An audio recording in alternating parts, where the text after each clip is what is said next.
أعوذ بالله من الشيطان الرجيم.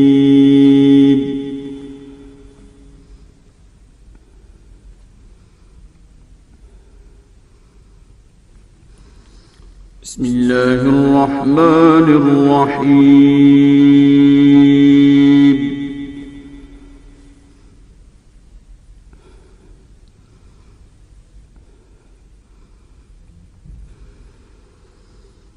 ولقد أخذ الله ميثاق بني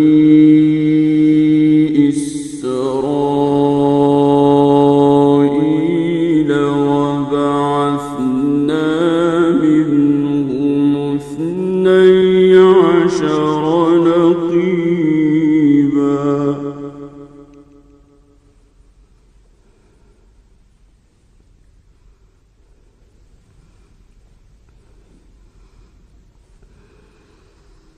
وقال الله إني معكم لئن أقمتم الصلاة وآتيتم الزكاة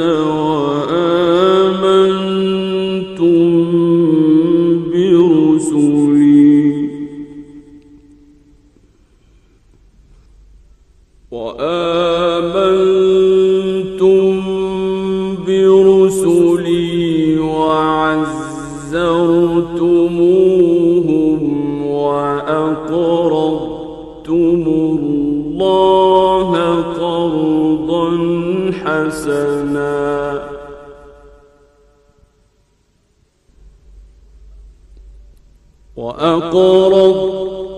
الله قرضا حسنا لأكفرن عنكم سيئاتكم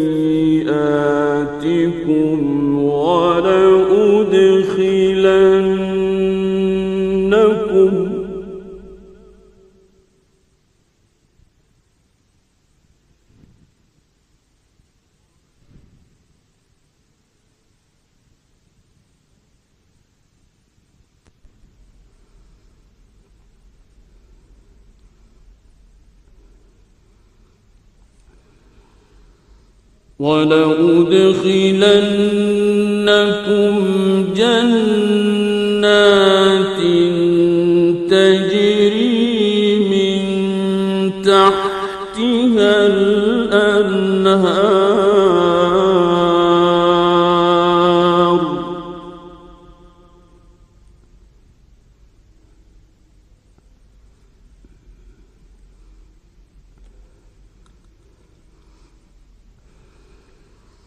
فمن كفر بعد ذلك منكم فقد ضل سواء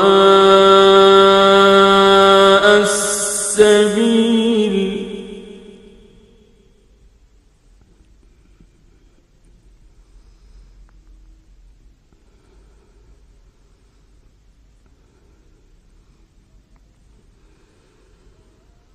فبما نقضهم ميثاقهم لعناهم وجعلنا قلوبهم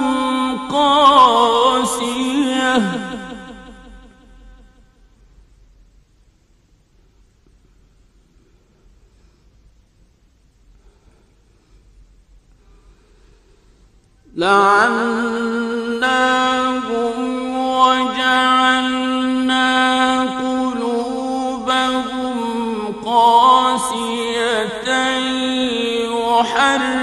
يحرفون الكلم عن مواضعه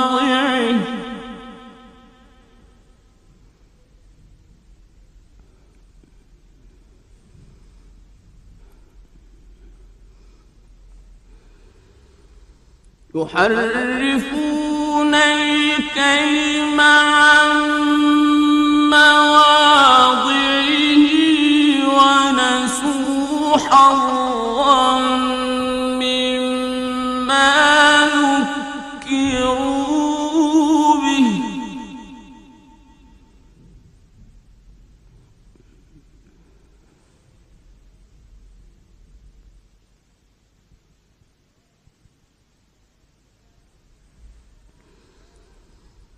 ولا تزال تطلع على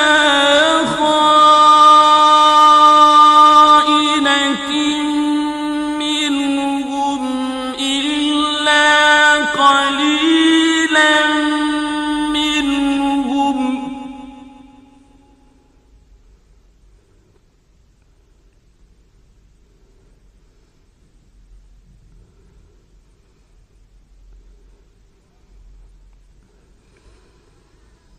ولا تزال تطلع على خائنة منهم إلا قليلا منهم فاعف عنهم واصفح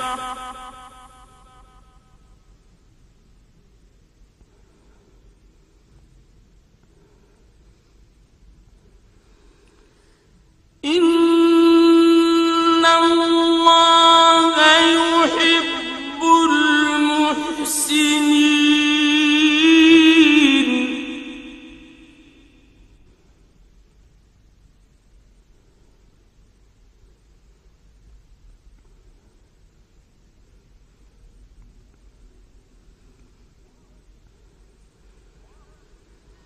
ومن الذين قالوا إنا نصارى أخذنا ميثاقهم فنسوا حظا مما ذكروا به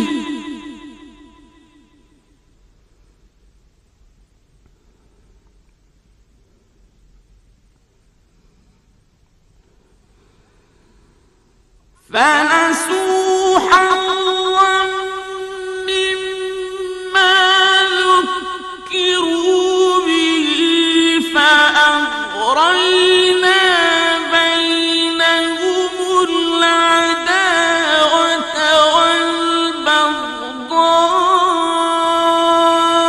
والبغضاء إلى يوم القيامة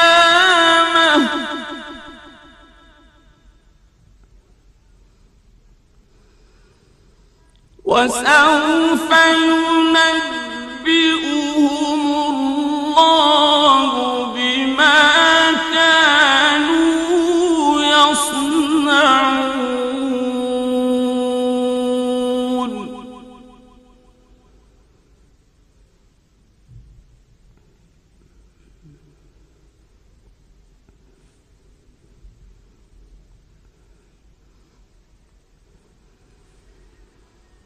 يا أهل الكتاب قد جاءكم رسولنا يبين لكم كثيرا مما كنتم تخفون من الكتاب ويعفو عن كثير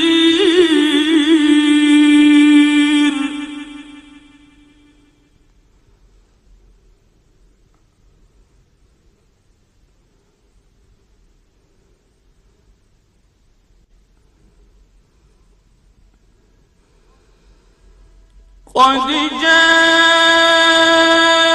جاءكم من الله نور وكتاب مبين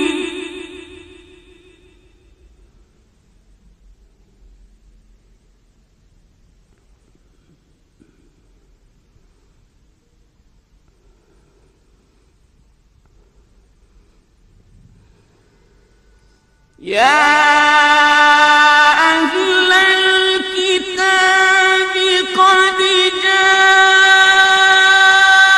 جاءكم رسولنا يبين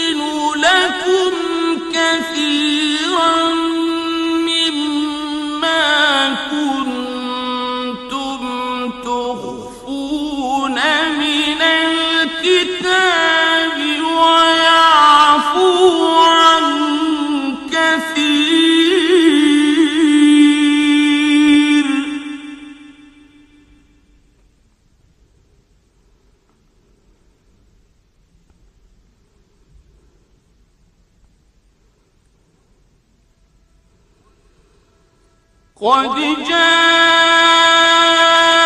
جاءكم من الله نور وكتاب مبين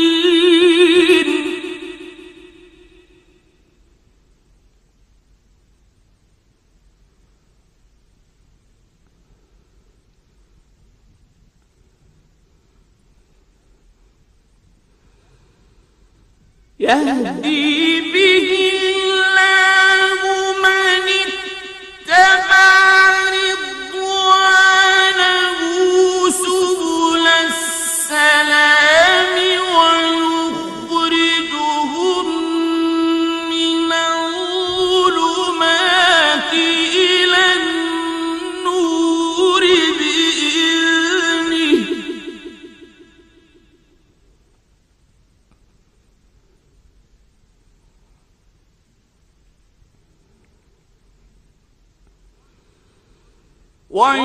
ويخرجهم من الظلمات إلى النور بإذنه ويهديهم إلى صراط مستقيم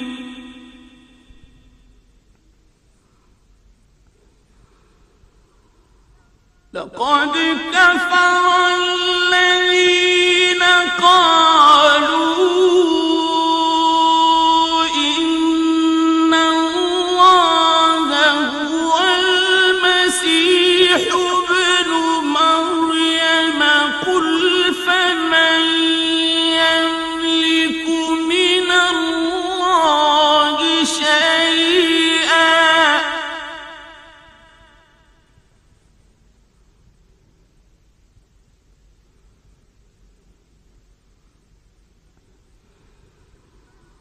قل فمن يملك من الله شيئا إن أراد أن يهلك المسيح ابن مريم وأمه ومن في الأرض جميعا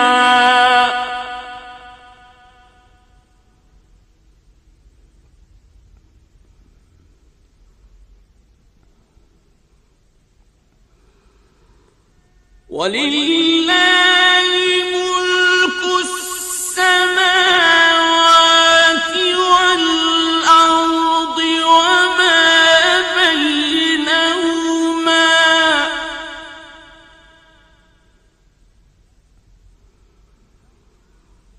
يخلق ما يشاء والله على كل شيء قدير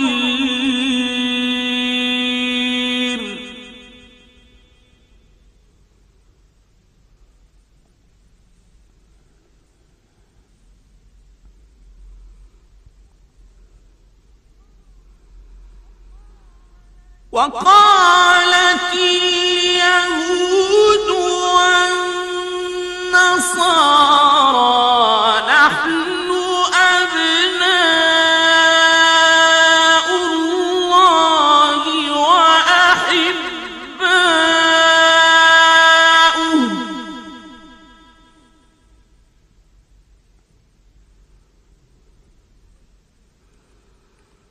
قل فلم يعذبكم بذنوبكم بل أنتم بشر ممن خلق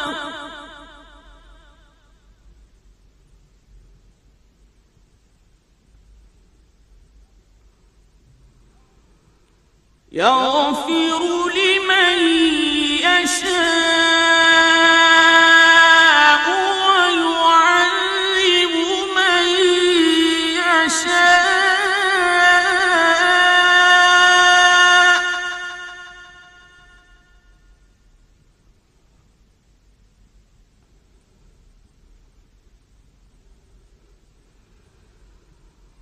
ولله ملك السماوات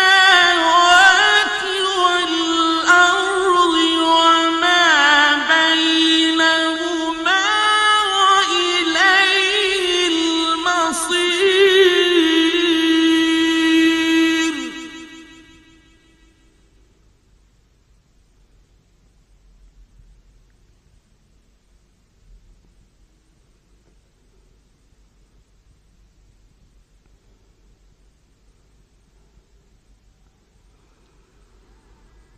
يا أهل الكتاب قد جاءكم رسولنا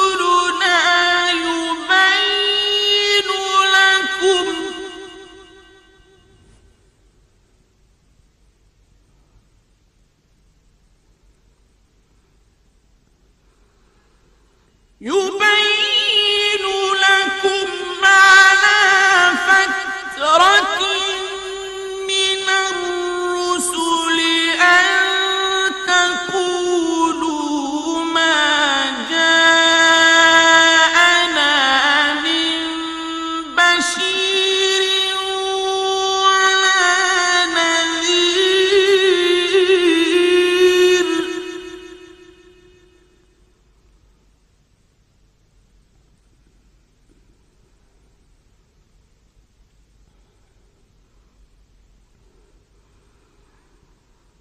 أن تقولوا ما جاءنا من بشير ولا نذير فقد جاءكم بشير ونذير.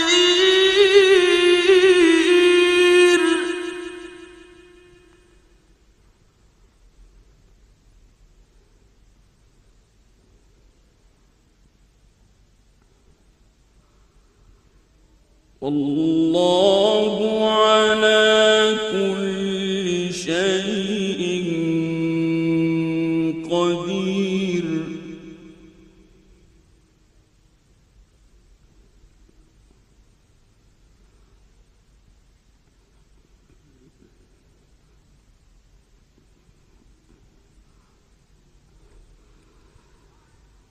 وإذ قال موسى لقومه يا قوم اذكروا نعمة الله عليكم إذ جعل فيكم أنبياء وجعلكم ملوكا.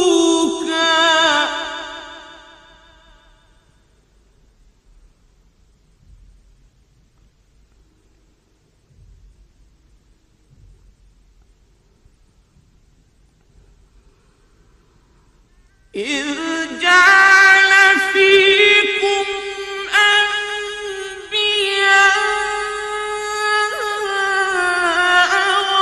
وجعلكم ملوكا وآتاكم ما لم يؤت أحدا من العالمين.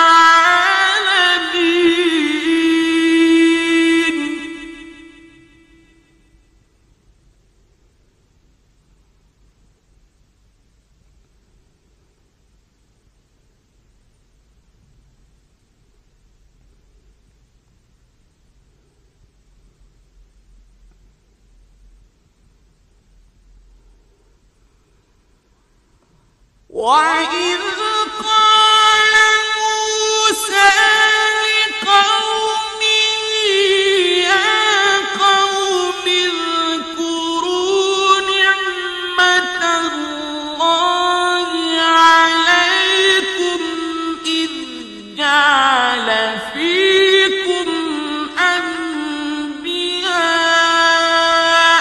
وجعلكم ملوكا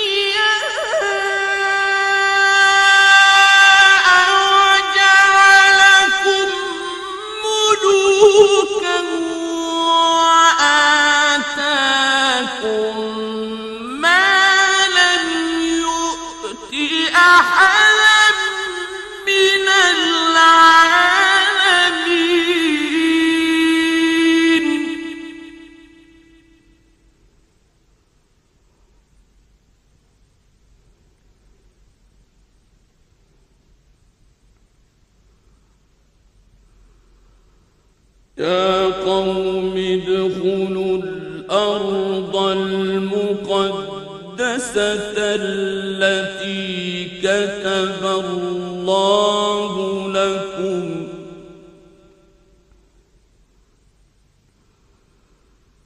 ادخلوا الأرض المقدسة التي كتب الله لكم ولا ترتدوا على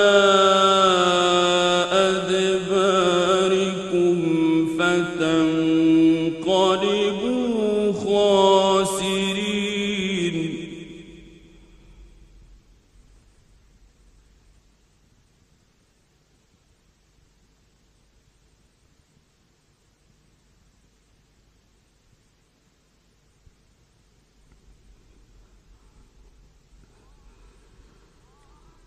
قالوا يا موسى إن فيها قوما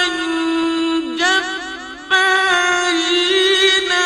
وإنا لن ندخلها حتى يخرجوا منها فإن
وعلى الله فتوكلوا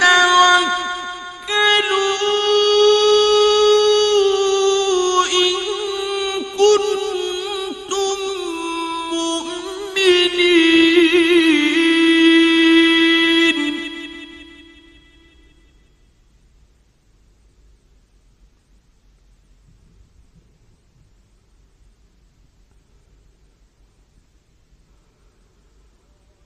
قالوا يا موسى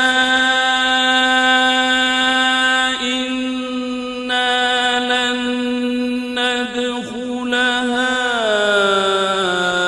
أبدا ما داموا فيها فاذهب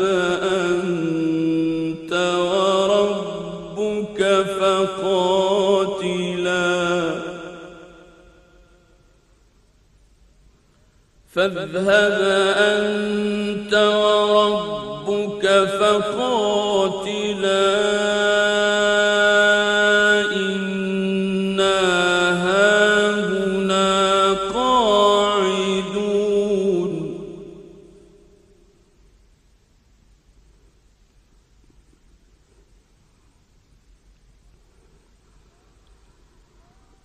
قال رب إني لا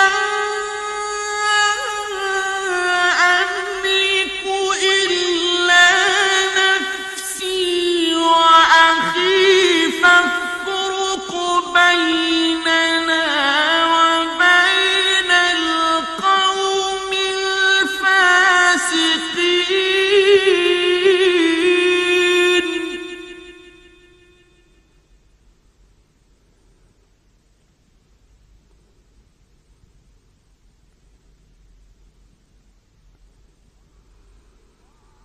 قال فإن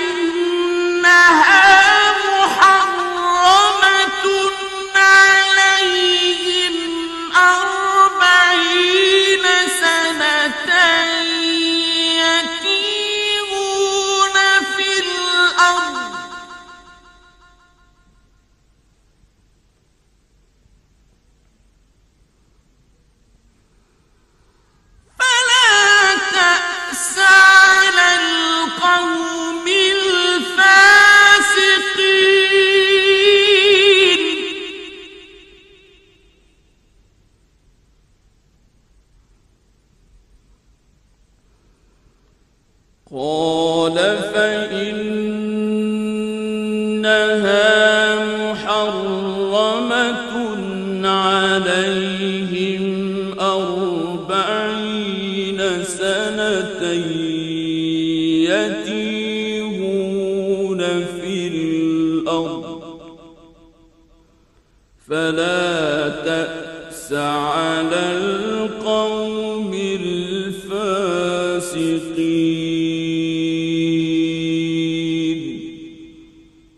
صدق الله العظيم.